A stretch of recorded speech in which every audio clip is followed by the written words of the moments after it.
আসসালামু আলাইকুম। আমরা যারা গ্রাফিক ডিজাইনিং শিখতে চাই, আমরা কোন সফটওয়্যারটা শিখব? ফটোশপ না ইলাস্ট্রেটর? এই সফটওয়্যার দুইটির কাজ কি? এটি আমাদের আগে জানা উচিত। তো ফটোশপ সফটওয়্যারটা দিয়ে আমরা মোস্টলি ফটো এডিটিং এর কাজগুলি করে থাকি।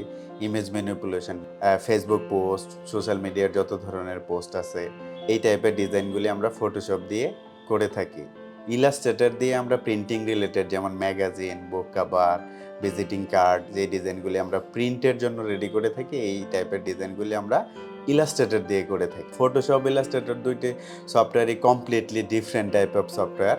সো এই সফটওয়্যার দুইটির মাধ্যমেই একজন গ্রাফিক ডিজাইনারের কাজ করতে হয়। সো আপনি যদি গ্রাফিক ডিজাইনিং শিখতে চান, আপনি যদি চিন্তা করেন আমি খুব ভালো মানের ডিজাইনার হতে চাই, ডেফিনিটলি আপনাকে ফটোশপ এবং ইলাস্ট্রেটর এই দুইটা সফটওয়্যারের উপরে পর্যাপ্ত পরিমাণে দক্ষতা অর্জন করতে হবে। আজকে এই পর্যন্তই। সবাই অনেক বেশি ভালো থাকবেন, সুস্থ থাকবেন। আল্লাহ হাফেজ। আসসালামু আলাইকুম।